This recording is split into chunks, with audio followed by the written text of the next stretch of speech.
Hey guys, this episode of Dudes and Brews is sponsored by Perfect Works.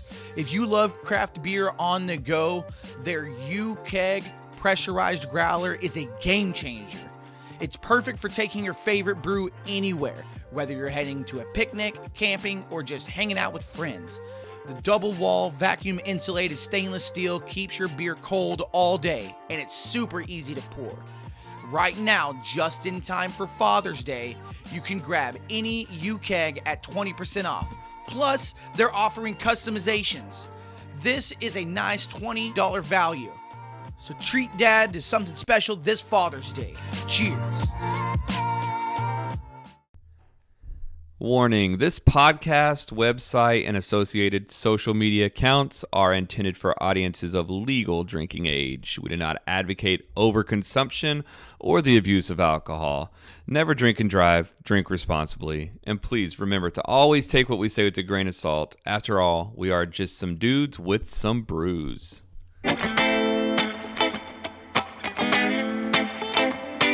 We started out by crawling out from under the thumb of the man. The lovers of God with dad bods, just trying to feed our fam. Go sit right there and grab a beer, you know just what to do. Throw it back, get hammered, and listen to Dudes and Brews.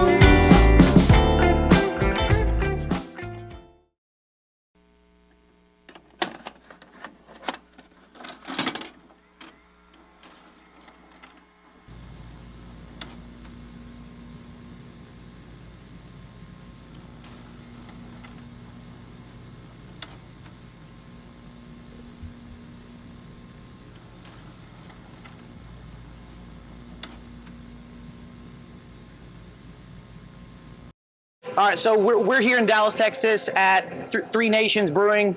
You're the head brewmaster, owner, founder. Yeah. One of the owners, founder. Okay. Brewmaster. Yeah. So Gavin Secchi. So how did you guys get started? Were you a home brewer at first, or how'd that work? Well, I did some home brewing when I was living in Austin, going to college. Not a whole lot, to be honest with you. And then I kind of just said, before I went to college, I was going to go to brewing school when I turned 21. Oh, cool. And so I did that, a little bit in Chicago, Germany, and then came back, finished my business degree, and then started working for breweries, starting in 2004.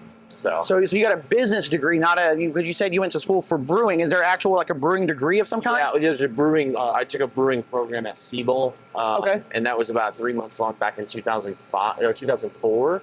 Right when I turned 21. But no, I actually got a business degree with the thought that one day starting a brewery would be a good idea. Yeah, I mean, it seems to have been a good idea. This place is great. So it's in that kind of class that you did they teach you everything that you needed to know about brewing, or was it like a waste of 3 months? Be honest. No. It was really, really good. And it was really like, these brewing courses, like the ones that go in Germany, it's a 4-year course. Like it's really intense, and so they condense all this stuff in 3 months. And how much are you going to learn in 3 months? Right. So much. How much are you going to retain? It's not like riding a bike. You have to go back and study notes all the time, and I still do it to this day. But honestly, most of the learning is by doing. You can learn all the theory you want, and there's an old saying that there's theory and there's practice. In theory, X, Y, and Z should happen, but in practice, A, B, and C happens. Right. That's really where I learned the most, just working with some other talented breweries, for other talented breweries and with talented brewers. So yeah. So you mentioned being in Chicago and being in Germany. So did you brew in both places? Yeah. Well, okay. So there's the pilot plant we had in the pilot small system in Germany. Pretty cool. It was like a 5 hectoliter or something like that. Okay. That's where we did the hands-on brewing, and then the Chicago brewing actually happened years later when I moved to Chicago and went and worked for a big brewery there. So Chicago was more about book work and studying and theory, whereas in Germany it was more hands-on stuff. So how is the brewing experience in Germany different from what it is here in the States, or is it basically the same? I mean, it's not the same. There's a lot of different principles and old world stuff they do. I mean, for example, you're not going to see horizontal lagering tanks in a whole lot of breweries in the United States. Mm-hmm. Austin's got a few, which is really cool. Oh, cool. Stackable ones.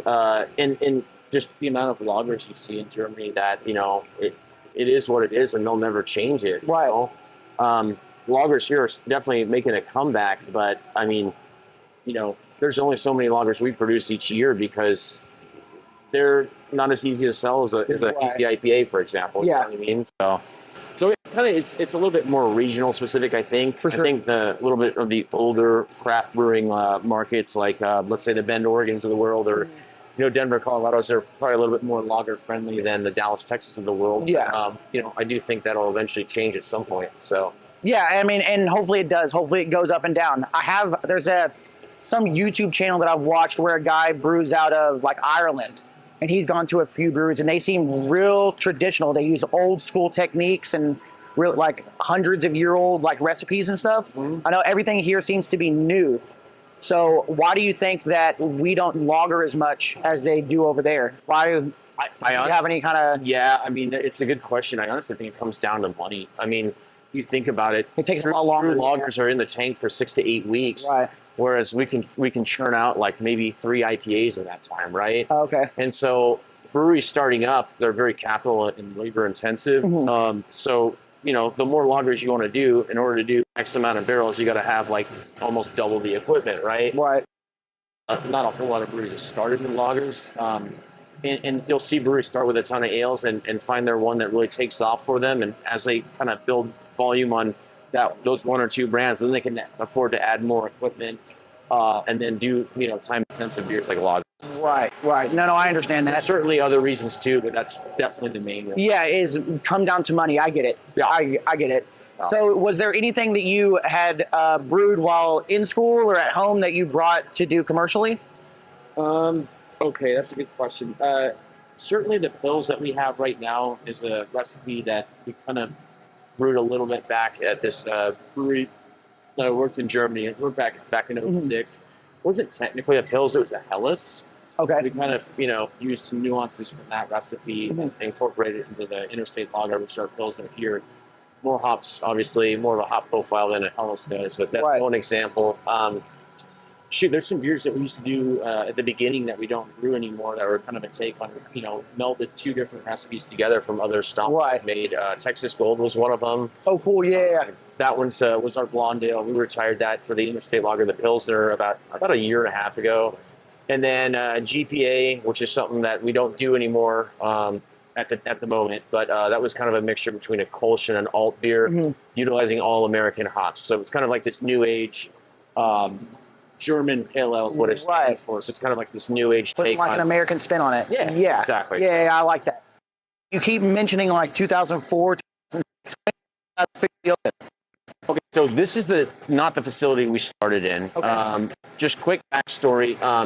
I moved back to Dallas in 2013 in the hopes of finding someone to partner up with to do Three Nations. And I met this really, great gentleman about 2013. Okay. That started looking at the project, and we went back and forth for several months and what have you. And at one point they started getting a little bit more serious about it. And they said, well, let's talk a little bit more about it. And so at the time, I was actually kind of running the production for a Grapevine Craft Brewery in Farmers Branch. Oh, yeah. I don't know if you know the story there, but they basically bought this land in Grapevine, and, they had hired all these people, equipment was ready to go. The land was not. And so they found this temporary spot in Farmers Branch. And, oh, by the way, the guy they hired to be their head brewer, had back surgery or something, like a month or 2 in.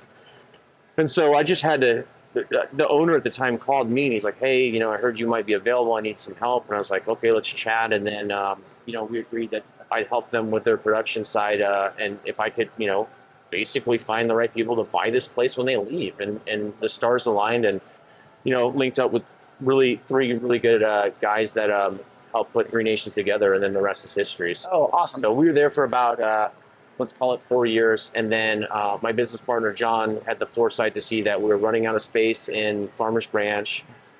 The tap room was good, but it was a small tap room. It was super hot in there. It was like 105 degrees in July. Oh, yeah. So he's like, well, let's go look at other locations. And he talked to some other cities. In fact, the city of Carrollton, if I remember correctly, approached him about doing Three Nations here.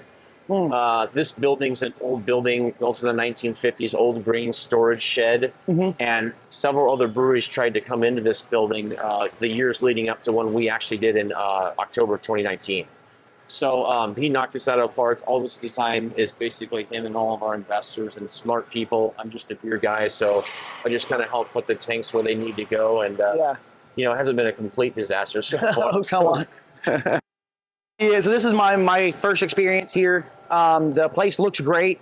It's an awesome environment. It's in a good location, honestly.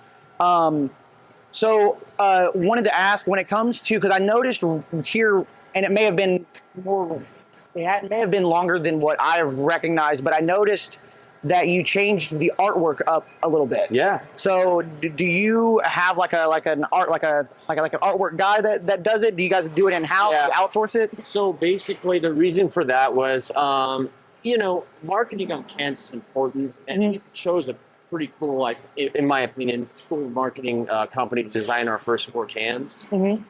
As we progressed, though, you know, the craft brewing market was changing so much. You didn't just have 2 or 4 beers that you sold year round. You had to have new beers all the time. Right. In order to do that, you need a new design for cans every month now, the way 2022 is. But back in let's just say 16, you had to have seasonals and you had them available in cans. Well, every time you did a new design, it was super expensive. So what we ended up doing is finding, you know, different companies to kind of help with the artwork, and the cans weren't, let's just say, congruent. You could tell that a lot of people didn't know that the beers that were on the shelf came from the same brewery, Three Nations, because they were designed by other designers. And so John, my business partner, said, look, we need to go find someone else to kind of just design our cans and do every single design. And so he found this really awesome artist called Joe Skills. He's a muralist in Deep Ellum, and he all we do with Joe is we hand him a beer, he drinks it, he thinks it, he dreams up what the artwork's going to look like, and he draws a sketch. We don't lead him in any direction whatsoever, and he sends us this sketch in black and white, and we're like, oh, that's really cool. And then his wife or girlfriend puts the colors to it, and then you have a finished product, and it's just really neat. So. Yeah, no, I have no latest designs. They do, you can tell that they're done by a similar artist. Yeah. So yeah, they have a similar kind of feel. I will say that a part of me says I still want to see that gorilla on that mango smash, because that's what I'm used to. Oh man. Now granted, we're from Sherman. Yep. So we get your staples. But I wanted to ask, how is the market out there for you guys? It's good. I don't have my finger on the pulse on the sales side as much as I used to. Okay. So I do have. We got Blake's, or our sales whiz. He's a sales manager, and Harris is are on premise, and he does some off premise too. They're the sales genius with John in the. So they could tell you more about that, but overall, the brewery's definitely growing. Right. And believe it or not, I know it's a big space, but we're trying to figure out how we can kind of move things around in here and get more equipment in here, which is a good thing. So to be honest, that's what it sounds like everybody's doing right now. Yeah. Like the craft beer industry here in the Dallas-Fort Worth area is exploding. Seems like the pandemic didn't slow anything down. It hurt draft sales for us in 2020, but it came right back in 2021, and 2022 is going to be another good one. So. Right. Yeah. So everything I've had from you guys has been awesome. And you're gonna kill me, but I can't think of it. What your stout's called? Oh, Devour, yeah. Yeah, the Devour series has been awesome. Cool. Does Joe do the artwork for that as well? He absolutely does. Yep. He does. Yep. Because because I had one that had like a little tiki guy on the front of it, drinking stuff. So I'm gonna be honest. When I go to a beer store or a liquor store, I'm the guy that judges the book by its cover. Sure. 100%. Okay. And the way that you guys market those now, they definitely catch my eye a little bit more than they did before. Even though I do like the retro Gorilla, maybe that's because that's what I would say I grew up on, or how I discovered you guys. Yeah. But I like the way that things have evolved. So do you guys do, so you do a lot of seasonals, you said. I'm assuming that you do a lot of barrel aged stuff. I saw barrels in the front. Okay, so there's I got answers for both of those questions, and I'm going to add a third piece of information. Sure. So seasonals, absolutely. For Three Nations, we've got, don't quote me because I don't want to write in front of me, about 8 seasonals this year. Okay. And then you've got technically 6 core brands with a rotating stout. So just the Three Nations side will do about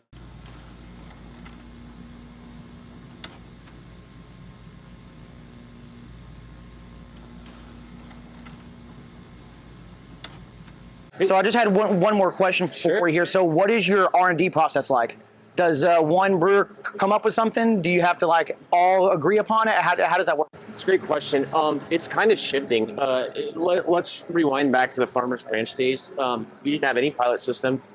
We had a 30-barrel brew house. Okay. And we had 30-barrel fermenters and 60-barrel fermenters. So basically, everything was big then, yeah. Absolutely. So just write the best recipe and don't screw it up. Right. That's basically what it was. Here, definitely different. We do have a small batch system here. Awesome. It basically, you can boil about 4 barrels of wort. If you really want, you can get 5 barrels out of it if you do high gravity brewing. So we utilize that for right now. We're working on, adding new small batch tanks and things like that. So our small batch pilot system is not as great as it's going to be. Okay. If you look back here, you can see 6 new small batch fermenters. Those are 5 barrels. Okay. And those are going to help regulate temperatures better, make more consistent beer. We're changing the footprint of this building so that you can, can beer, brew on the 30-barrel system, clean fermenters in the cellar, and brew on the small batch system all at the same time. Okay. We're just kind of cramped for space right now, so that's one of the things we're trying to work on for 2022 to make logistics easier in this. Why? So to answer your question, it's kind of shifting, but yeah, we're a little bit more dialed in now. As far as like the recipes go, I mean, I'll write some of the recipes. Will and Jackson will write some of the recipes. Same with Eric; they're part of our brewing staff. At some point, we want to get the guys that work on the packaging side of things to put some stuff together. Right. It's fun for everyone. So right. It's a joint effort right now. And when you come up with a recipe and brew it in small batch, what does it take? Does everybody have to agree upon it in order for it to go into production and go like distribute, or how does that work? And you know what? And that's not just a brewer thing. We also have the people who do our marketing and our sales, help run the business. We get everyone's feedback. Yeah, everybody involved. Awesome. Quite honestly, it's really interesting. Like, if it were up to me, we'd brew nothing but lagers here. But I know lagers are a hard sell in DFW in 2022. Hopefully that'll change in the coming years. Yeah. But everyone else that usually don't drink craft beer, they or didn't in the past became fans of Three Nations because of certain beers that aren't, maybe catered to the IPA drinker or catered to the Michelob Ultra drinker. And we found this really, cool niche of people that didn't drink beer that do now. And we get their input as well because, I mean, the market's gigantic. Right. I mean, there's so many different variety of people that drink craft beer. Yeah. And so it's really awesome to have, like, all these different feedback from people that, like, either are hardcore hazy IPA drinkers, traditional lager drinkers, and then people that like just fruity beers, for example. Yeah. Right? So it's a good mixture. No, and I think that's the best way to do it is to get everybody involved because you get different kinds of palates. Because like you said, as a brewer, you kind of get stuck in your ways, if you want to say that, with what you like. Yep. So I like that you get everybody involved, and it probably makes everybody feel good and gives for a better work environment. So I think my business partner, John, says it best. We aren't in the beer business, we're in the business of beer. Okay. Does that make sense? Yeah. Yeah. So, I mean, I like to say we're in the beer business, but I think the way he describes it is a little bit better. Right. I think I've heard that before. Yeah. Mandy, that sounds great. So what's the latest thing that you guys brewed? Oh gosh. Okay, so what we have available now, the Three Nations kind of rotating stout seasonal we have available now is the white chocolate macadamia golden stout. That's really good. I've only really tasted it once, but it was really good when I had it. Symbol right now we have the maple bacon coffee stout. That's like 11% alcohol. We've got the collab with Odd Views available right now. The tiramisu imperial porter. That's about 10.5%. Okay. The most recent symbol release is the tangerine cheesecake sour. That's about 7.5%. Okay. And then we also have Salty Pirate, which is a seasonal under the Three Nations brand, which is a strawberry lemonade sherbet goza. Okay. So you guys just pieced out a whole bunch of stuff just now. Yeah. That's awesome. Well, you want to sit down and have a beer? Let's do it. Let's do it.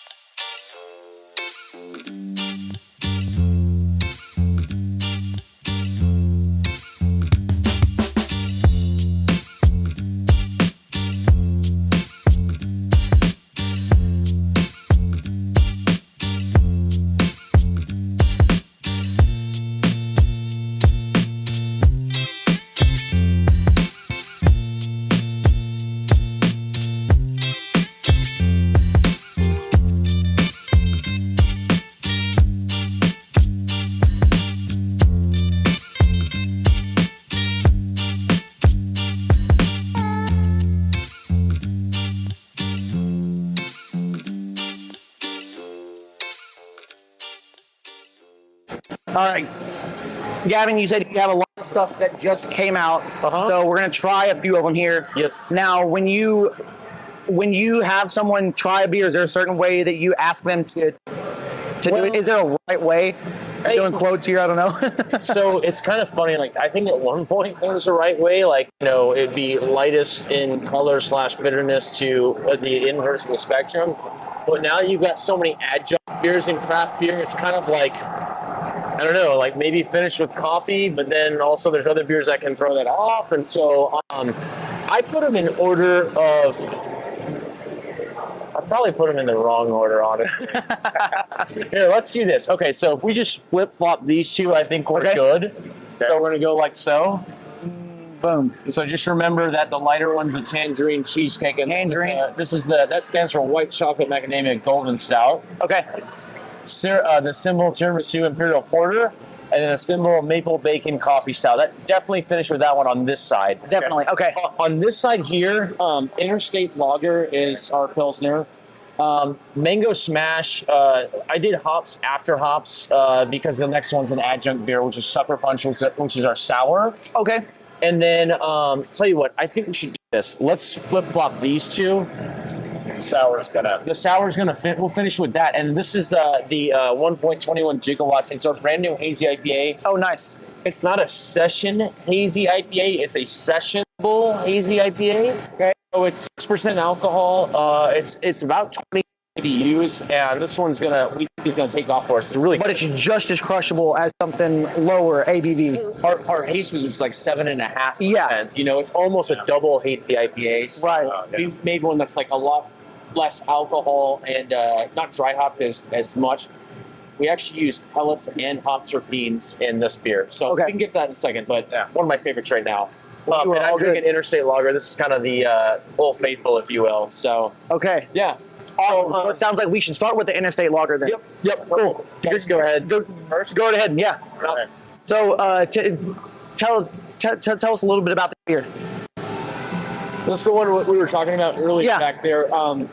That kind of ties to that Hellas recipe I used to do in Weinberg. Obviously with more hops, so it's real straightforward. Let all the ingredients do the talking. Overpitch the yeast, ferment it cold like a lager is, 11 Celsius. We go by Celsius here at the brewery. Yeah. It's about 54 Fahrenheit. And then, we're giving this thing anywhere from 4 to 6 weeks in the tank, depending on if we need it. So we're giving it true lager time most of the time. Clean, 30 or so IBUs, all Pilsner malts. Magnum hops for bittering, and then the Whirlpool we use the Hallertau Middle Fruit, which is a hop that we just crushed all of our beers with in Nuremberg back in the day. Okay. Yeah. So clean, easy to drink. Honestly, we used to have a blonde ale and called Texas Gold. That replaced I remember that. This has become my go-to Old Faithful, and but don't love craft beer. They look like the Michelobs of the world. Mm-hmm. It's not too bitter for them to enjoy that. But I would say that it's bitter enough, though. It is. Because you can get the hops in it, which is what I like about it. Totally. Yep. Compared to your traditional lager. It's very green and it does or clean. It does make me think of the German Pilsner. Actually, Right. it does very much so. And that one, we've kind of we've brewed. Oh, I don't know. Excellent. 10, I like 15 different batches of that now, or we've brewed it 10 or 15 times now in the last year. I don't know the exact number. Some of them are 30 barrel and some of them are 60 barrel batches. So sometimes you need Very good.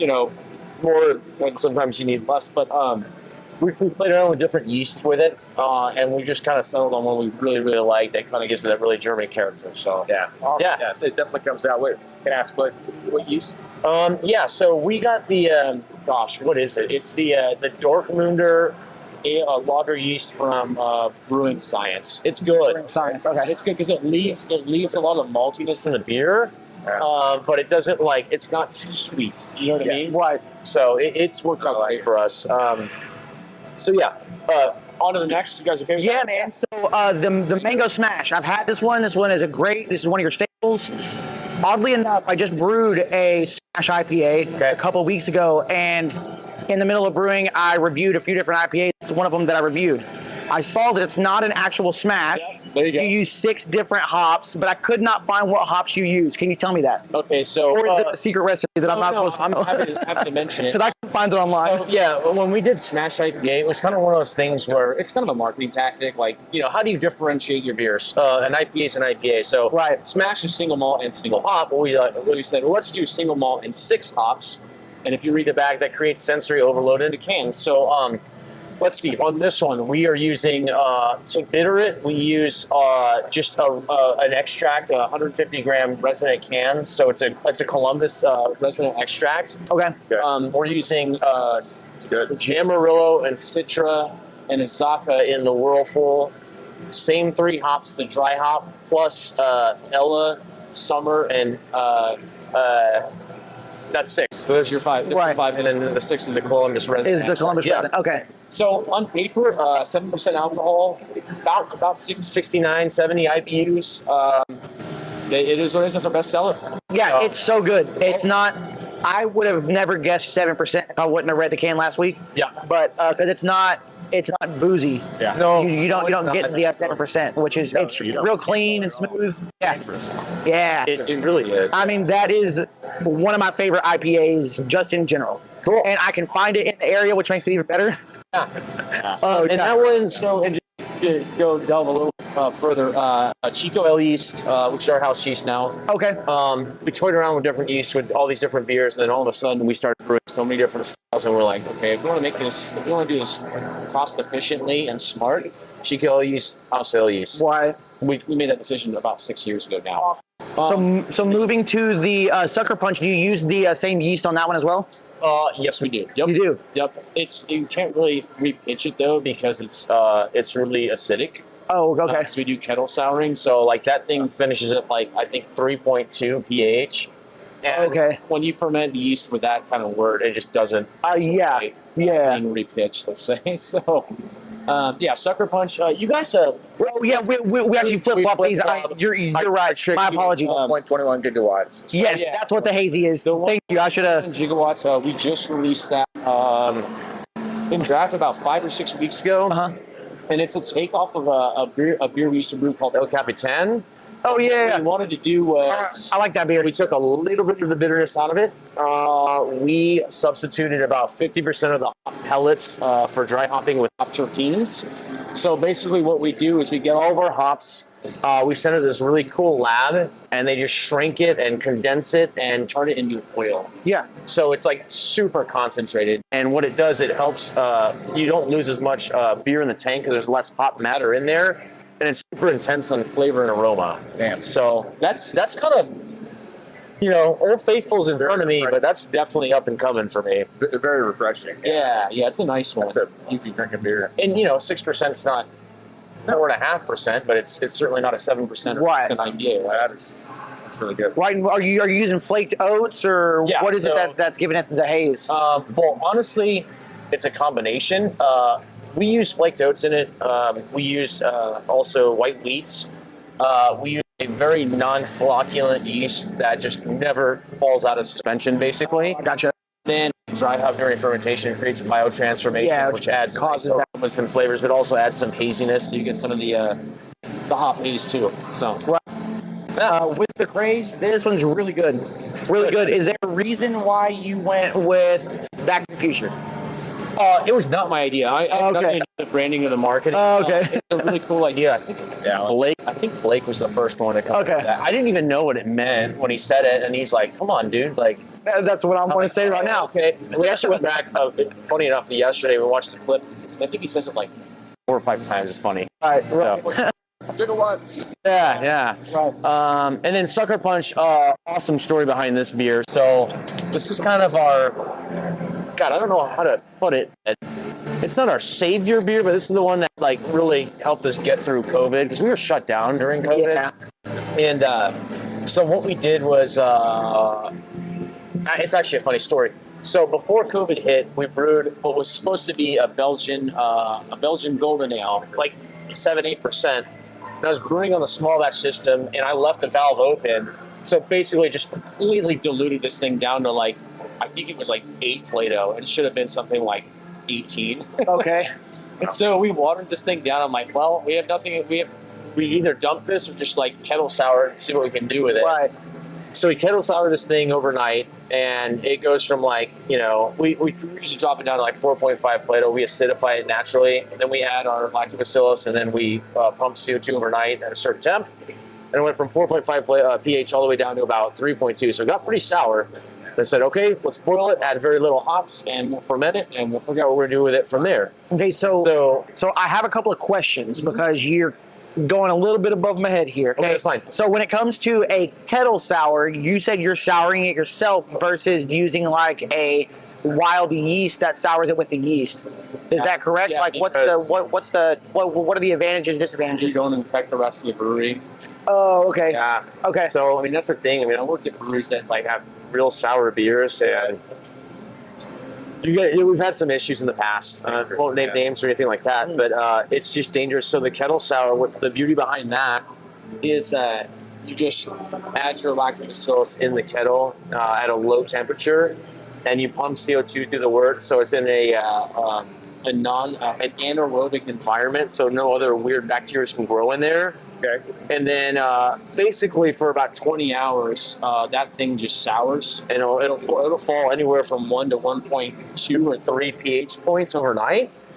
And then when we come in the morning, we'll take a pH, and then if it's at our threshold, the level we want, then we'll start heating it up, start boiling it like normal, add very little hops. This thing's got 5 IBUs. Right. And then put it into a fermenter, you know, at about 3.2 pH. Ferment it with overpitch with ale yeast, so it actually can ferment at that low pH. The yeast doesn't like it. Right. And then, so this is what we did on the small batch system during COVID. Back to that story. And so we didn't know what we would do with it. And like one of the only places in town, in the downtown square that was open during COVID was this candy company. I got kind of a sweet tooth. So I walked over there one day and grabbed some candy, and like, you know when you eat too much candy, you're like, I'll never eat candy again. Right. There's like a lot of the bag left, so I just like threw it into a jar and put the beer in there. So before you tell me what it is, I'm getting like green apple. Okay, fair enough. Okay. Now that you say that, I definitely taste that. But smelling, to me, I'm getting melon. Yep. And honeydew. Okay. You know, Okay. The honeydew melon. Not far off. It's Okay. actually a watermelon sour. Okay. Watermelon. Yeah. All right. So we kind of Okay. we had this idea, Okay. and the beer actually turned out really good. We literally filled it in a bottle. Like one bottle and tasted, like, gosh, why is that good? It's weird. Yeah. So the beer ferments out to nothing, down to 0 Plato, and Yeah. then we back sweeten it. What used to be with like a huge amount of like candy. Right.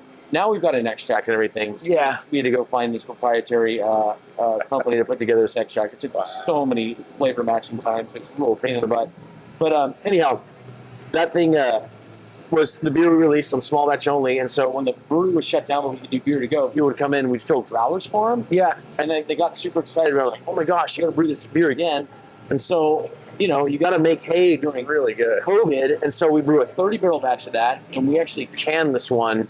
And we come up with these like rinky-dink labels, and then we sold like 200 cases in beer to go in like, like honestly, in like 2 days. It was crazy. Yeah. And now that you say it, all I can taste is like watermelon Jolly Ranchers. Yeah, Yeah. there you go. Yeah, I was like, see, my mind was going towards like those like caramel apple suckers, but I'm like, I don't taste the caramel.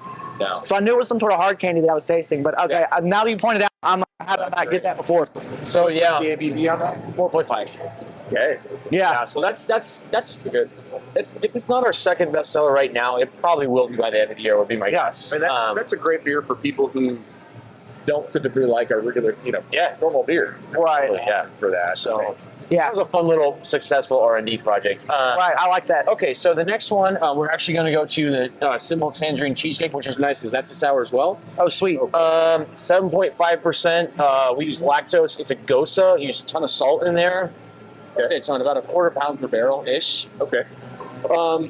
And then, just finding the right adjuncts to make the tangerine and the cheesecake was real difficult.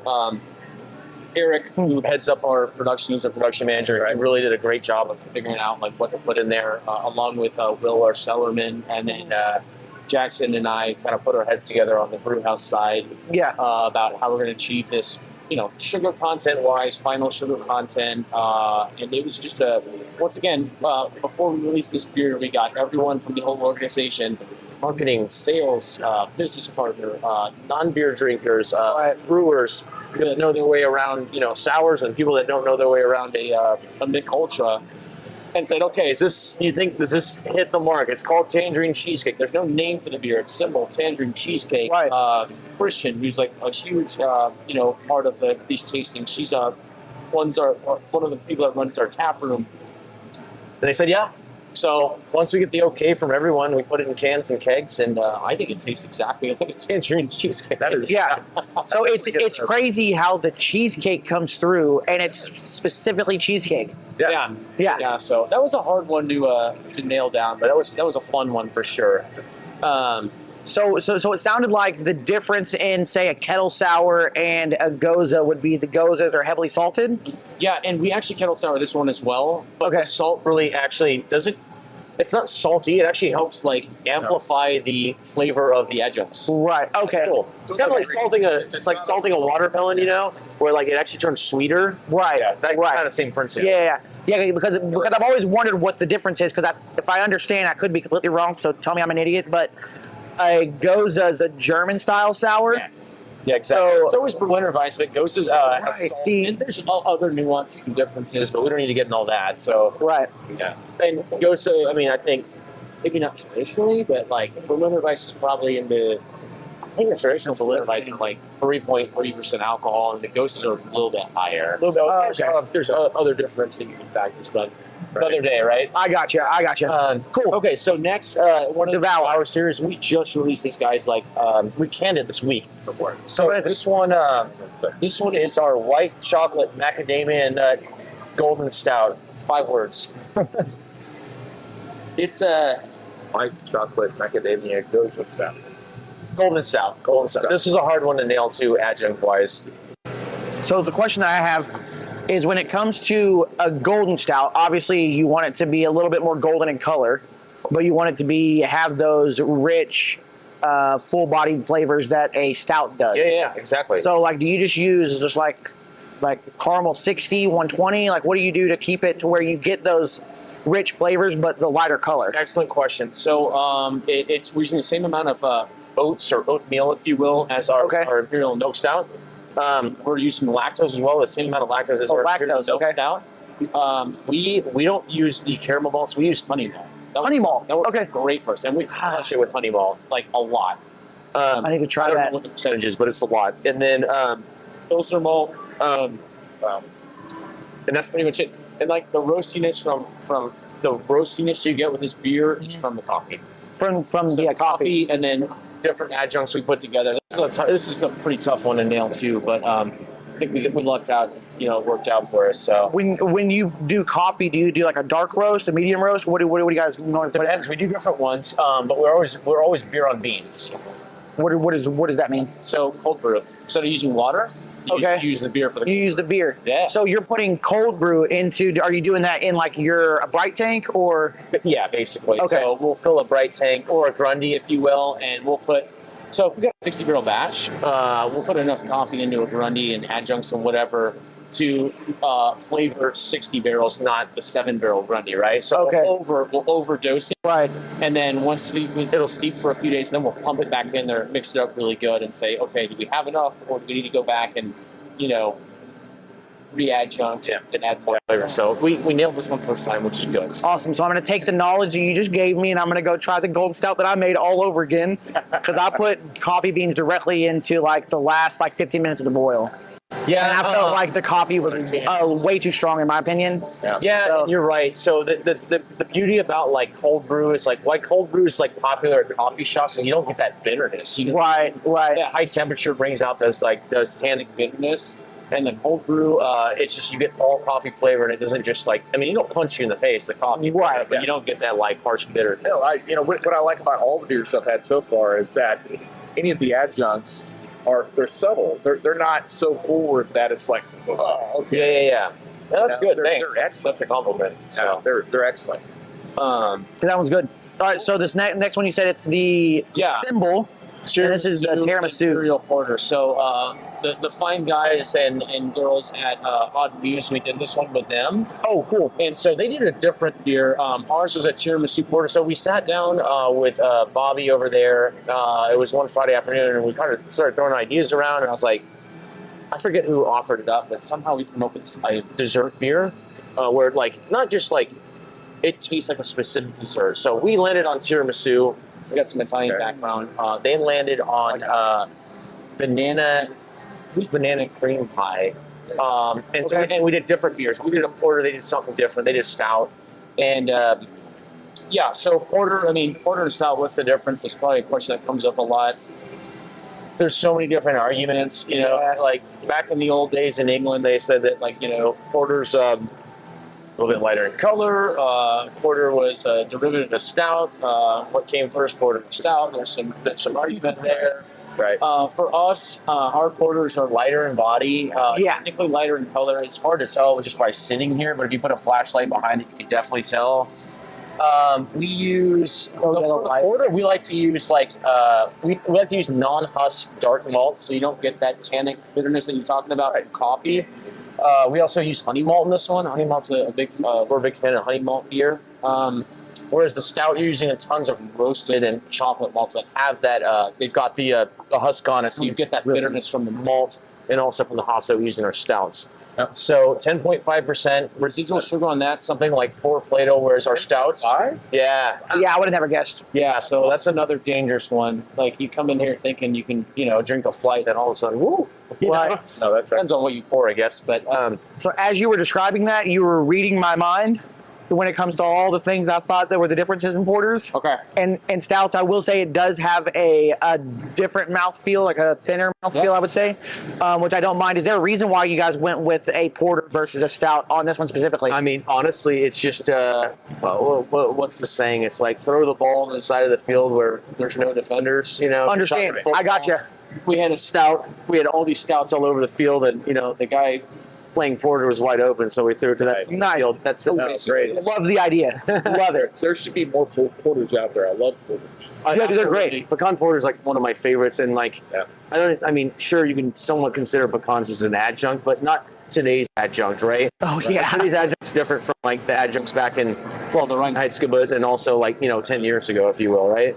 Right. So that base beer is phenomenal as well. But yeah, what sells is the street style beers. Yeah.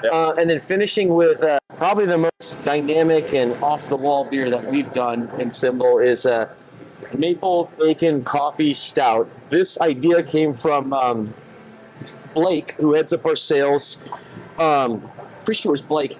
He loves the one from Tampa Brewery. It'll come to me. But they have a maple bacon coffee porter. It's called They do a Jaya Kai or something like that. Is it Cigar City? It might be. Cigar City does Might be Cigar City. Anyhow, like he Madero. loved that beer, and he said we should take our shot at it. And so it's 11% Imperial milk stout, not Russian. So that thing is finishes at I think it's 8%, 8 Plato. So it's got a ton of residual sugar. So getting the maple in there, the bacon, which we use smoked malt for some of it, and the smokiness can we mix this thing up for 3 hours on a Friday, and it got to a point where everyone's like, I don't know if it tastes like we think it does because my palate's just destroyed. So we actually, what we did, it was a really wise idea. Eric, who heads up our production, was like, let's just put this on pause, hit the timeout button, and come back on Monday. I was like, I think it's a good idea. We come back on Monday, and after several different editions of adjuncts and that kind of thing, it was 5 or 6 different ones. We tasted so much, and we're like, we don't know what the heck's going on anymore. And so it was a wise move to sit till Monday because we actually nailed it. We just didn't. Yeah. So I've had a couple of other maple bacon stouts, and I feel like they gear more towards the sweetness of the maple. Yeah. I really like the smokiness on this one. Yeah. Good. So those smoked malts that you use come through extremely well. It does. I will be honest, if you would have told me it was bacon, I was thinking something smoked. Fair enough. Like I don't know, I'd not necessarily barrel aged by any means, but something smoked, like you put some smoked Yeah, we charred something in it. We smoke malts. Right. Yeah. Yeah. So, And I love Good. that because I love the smoked flavor. cool. I bet this would go really good with the smoked brisket. Yeah. I'm not even lying. Yeah, Some- some smoked salmon. Yes. Oh, yeah. Love that. Very much. Cool. Sounds like smoked salmon mixed with this maple bacon. What's the C stand for again? Coffee stout. Coffee stout. Yeah. Maple bacon, coffee stout, and some smoked salmon. Pair them together. Charge way too much money for the experience. And there you go. Hey, man. I'm totally down. Just let me know when it happens, and I'll be there. All right. Man, I really appreciate you you letting us come in and take some of your time. The place is amazing. The beers are great. We're gonna have to take some to go, but I really appreciate all your time, Gavin. Thank you so much, man. Thank you guys so much. Thanks. Yeah. Appreciate We've got it. a great facility downstairs too. Yeah, Great, dining area, tasting room looks like. So Yeah. Yeah, it's we'll have to take a few minutes For sure. before we go. Yep. Kid friendly, dog friendly. You know, we don't turn anyone away. It's an awesome place. So That's great. Great Yeah. location too. best way to do it. Awesome. Yep. Thanks, man. appreciate it so much. Yes, sir. So much. Gavin, great to meet you. Always a pleasure. Yep. We appreciate you guys tuning in for another episode of Dudes and Brews. If you haven't yet, please subscribe to the show on Apple Podcasts, Spotify, whatever platform you're on, we're on there. We have a YouTube channel, Dudes and Brews. We would love if you would subscribe there as well. If you are subscribed and you want to help us out just a little more, unsubscribe and resubscribe again. It sounds funny and stupid and kind of obnoxious, all of the subscribing and resubscribing and stuff, but it helps within these little algorithms games for like climbing the charts, because again, we are organic and we are where we are because of you guys. Yeah, we really do appreciate your support. Shout us out. We really do love it when you guys interact with us, when you add us, mention us, put us on your stories, tag us, all that fun stuff, all the stuff the kids are doing. We like grabbing that stuff and we put it up for you guys. So we appreciate you so much. Keep having fun, drinking them brews, hanging with them dudes. Tune in next week for another episode of Dudes and Brews.